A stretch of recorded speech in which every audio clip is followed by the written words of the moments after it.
Hello everyone! Today the Bookworms are going to finish reading James and the Giant Peach by Roald Dahl, illustrated by Quentin Blake. Let's get into the book! Chapter 32.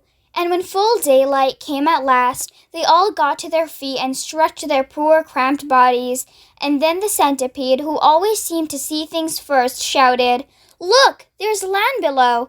"He's right!" they cried, running to the edge of the peach and peering over. "Hooray! Hooray! It looks like streets and houses, but how enormous it all is!" A vast city glistening in the early morning sunshine lay spread out 3,000 feet below them. At that height, the cars were like little beetles crawling along the streets, and people walking on the pavements looked no larger than tiny grains of soot. "But what tremendous tall buildings!" exclaimed the Ladybird. "I've never seen anything like them before in England. Which town do you think it is?"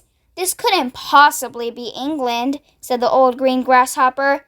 "Then where is it?" asked Miss Spider. "You know what those buildings are?" shouted James, jumping up and down with excitement. "Those are skyscrapers! So this must be America, and that, my friends, means that we have crossed the Atlantic Ocean overnight."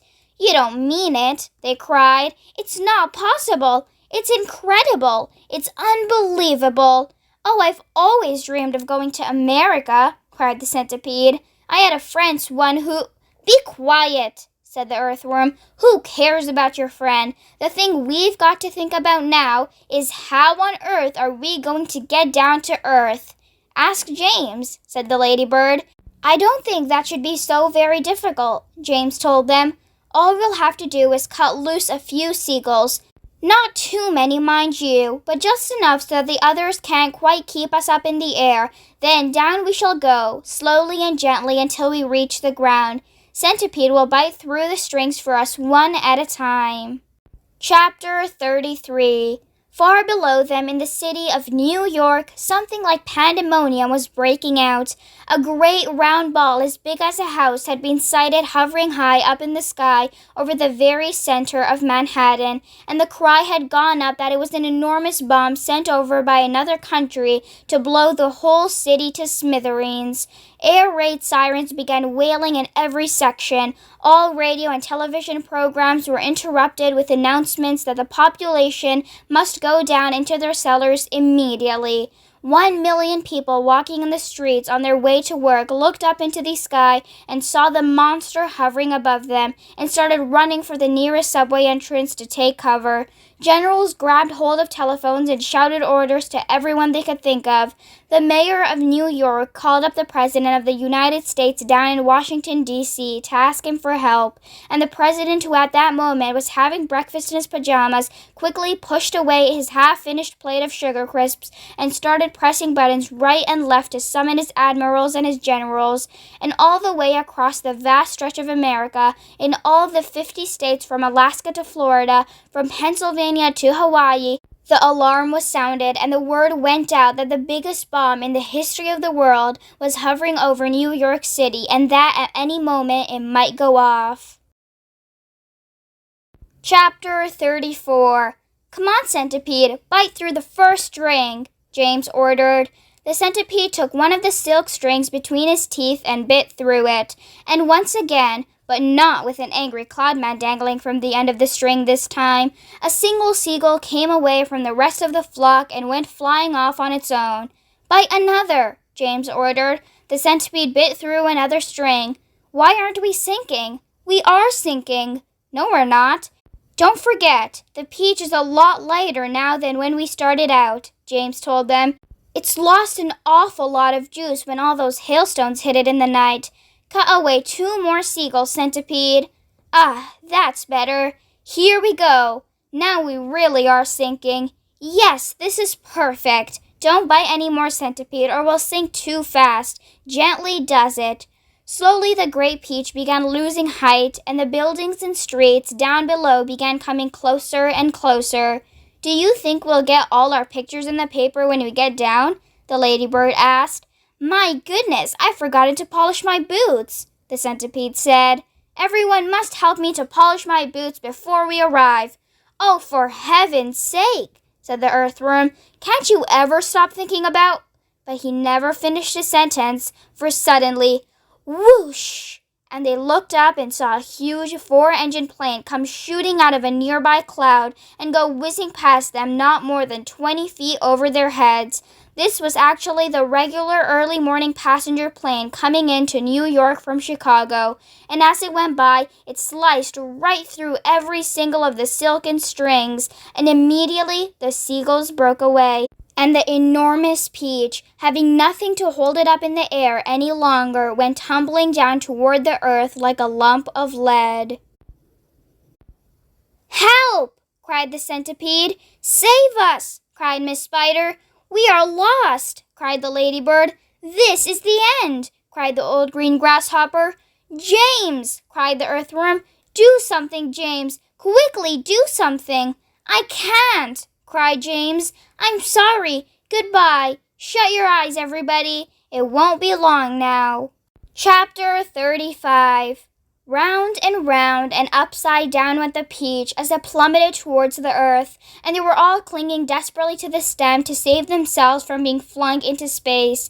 Faster and faster it fell, down and down and down, racing closer and closer to the houses and streets below, where it would surely smash into a million pieces when it hit, and all the way along Fifth Avenue and Madison Avenue, and along all the other streets in the city, people who had not yet reached the underground shelters looked up and saw it coming, and they stopped running and stood there staring in a sort of stupor at what they thought was the biggest bomb in all the world falling out of the sky onto their heads. A few women screamed, others knelt down on the sidewalks and began praying aloud. Strong men turned to one another and said things like, "I guess this is it, Joe," and "Goodbye, everybody, goodbye." And for the next 30 seconds, the whole city held its breath, waiting for the end to come. Chapter 36. "Goodbye, Ladybird," gasped James, clinging to the stem of the falling peach. "Goodbye, Centipede. Goodbye, everybody." There were only a few seconds to go now, and it looked as though they were going to fall right in among all the tallest buildings. James could see the skyscrapers rushing up to meet them at the most awful speed, and most of them had square, flat tops, but the very tallest of them all had a top that tapered off into a long, sharp point, like an enormous silver needle sticking up into the sky, and it was precisely onto the top of this needle that the peach fell. There was a squelch. The needle went in deep, and suddenly there was the giant peach caught and spiked upon the very pinnacle of the Empire State Building. Chapter 37. It was really an amazing sight, and in 2 or 3 minutes, as soon as the people below realized that this now couldn't possibly be a bomb, they came pouring out of the shelters and the subways to gape at the marvel. The streets for half a mile around the building were jammed with men and women, and when the word spread that there were actually living things moving about on the top of the great round ball, then everyone went wild with excitement. "It's a flying saucer!" they shouted. "They are from outer space. They are men from Mars. Or maybe they came from the moon." And a man who had a pair of binoculars to his eyes said, "They look pretty peculiar to me, I'll tell you that."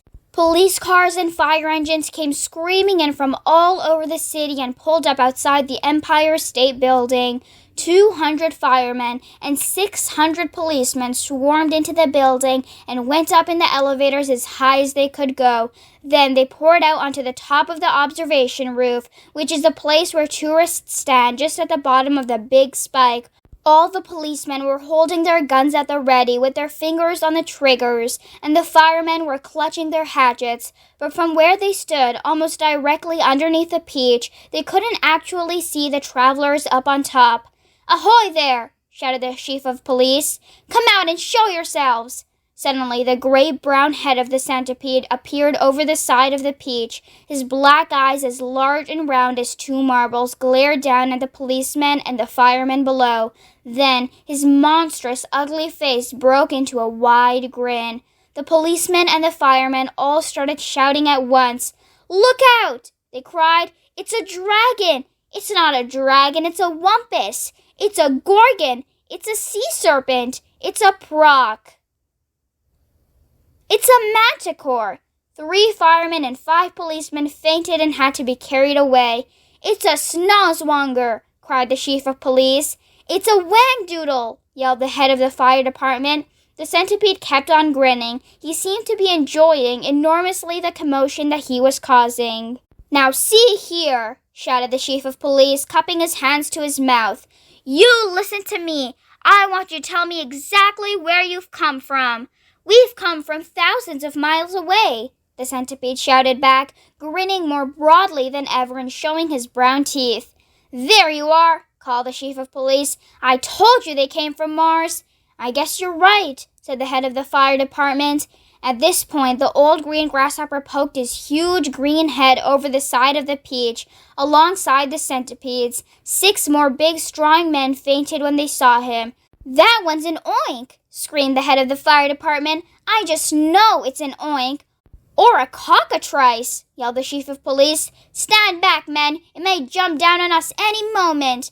What on earth are they talking about? The old green grasshopper said to the centipede. Search me, the centipede answered, but they seemed to be in an awful stew about something. Then Miss Spider's large, black, murderous-looking head, which to a stranger was probably the most terrifying of all, appeared next to the grasshoppers.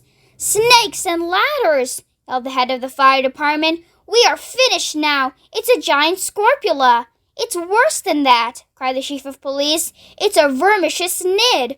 Oh, just look at its vermicious, gruesome face. Is that the kind that eats fully grown men for breakfast? The head of the fire department asked, going white as a sheet. I'm afraid it is, the chief of police answered. Oh, please, why doesn't someone help us to get down from here? Miss Spider called out. It makes me giddy.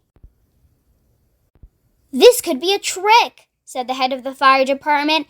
Don't anyone make a move until I say. They've probably got space guns, muttered the chief of police. But we've got to do something, the head of the fire department announced grimly. About 5 million people are standing down there on the streets watching us. Then why don't you put up a ladder? The chief of police asked him. I'll stand at the bottom and hold it steady for you while you go up and see what's happening. Thanks very much, snapped the head of the fire department. Soon there was no less than 7 large, fantastic faces peering down over the side of the peach. The centipedes, the old green grasshoppers, Miss Spiders, the earthworms, the ladybirds, the silkworms, and the glowworms. And a sort of panic was beginning to break out among the firemen and the policemen on the rooftop.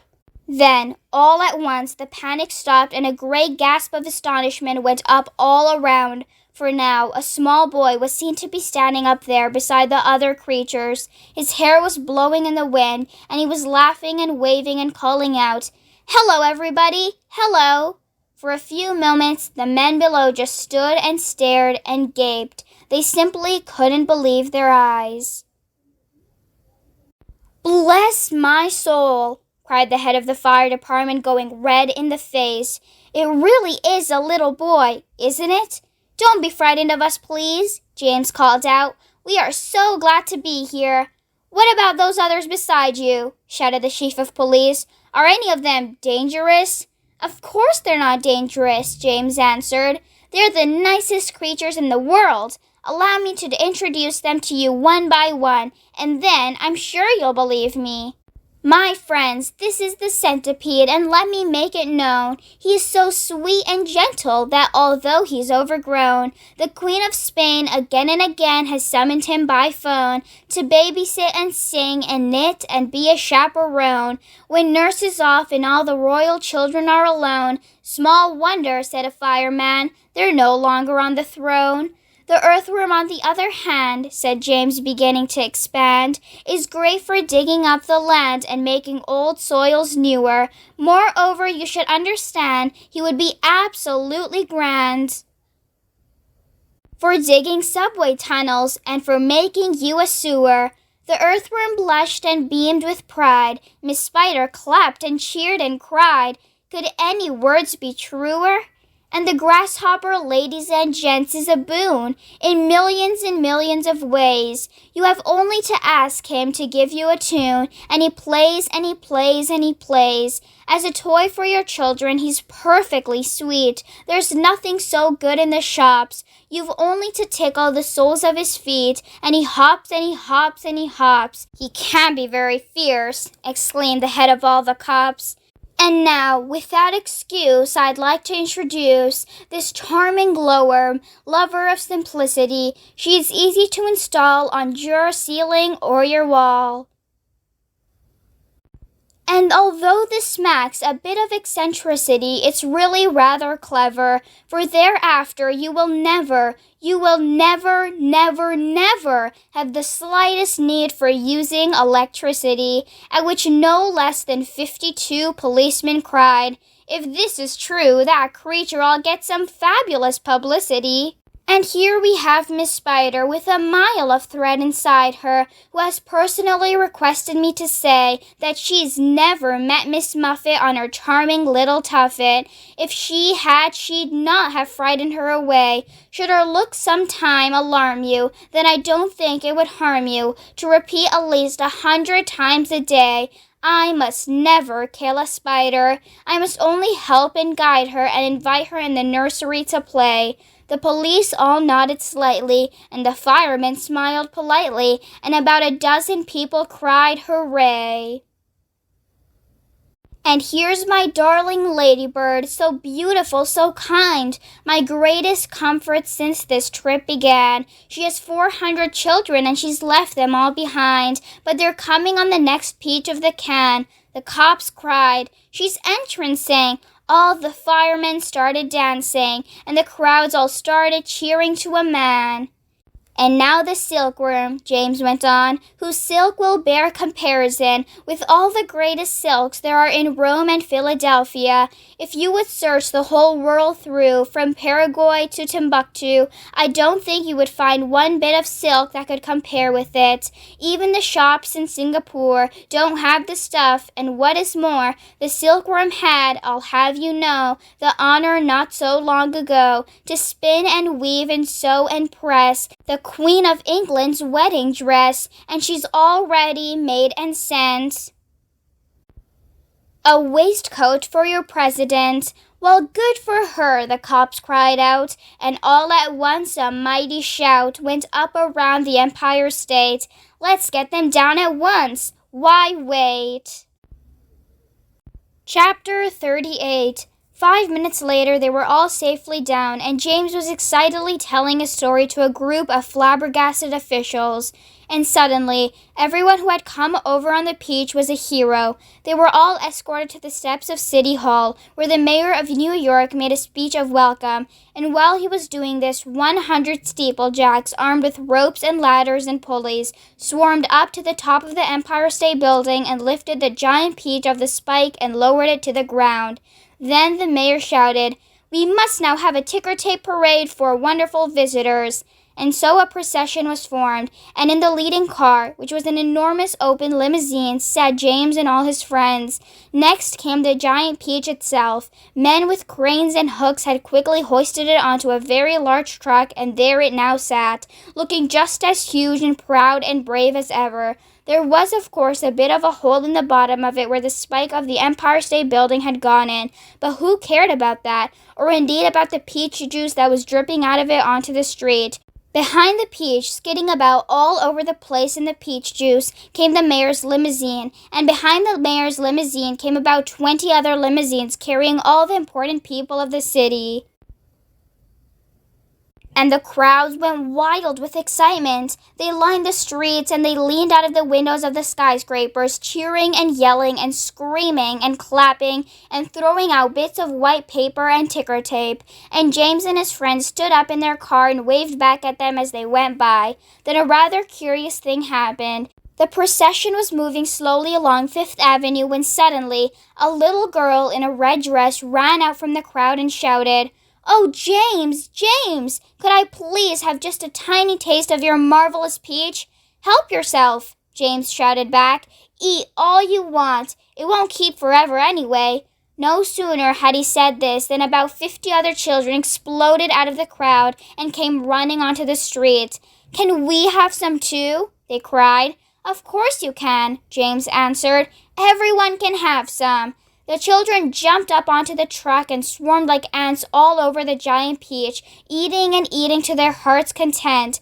And as the news of what was happening spread quickly from street to street, more and more boys and girls came running from all directions to join the feast. Soon there was a trail of children a mile long chasing after the peach as it proceeded slowly up Fifth Avenue. Really, it was a fantastic sight. To some people, it looked as though Pied Piper of Hamelin had suddenly descended upon New York. And to James, who had never dreamed that there could be so many children as this in the world, it was the most marvelous thing that had ever happened. By the time the procession was over, the whole gigantic fruit had been completely eaten up, and only the big brown stone in the middle, licked clean and shiny by 10,000 eager little tongues, was left standing on the truck. Chapter 39. And thus the journey ended, but the travelers lived on.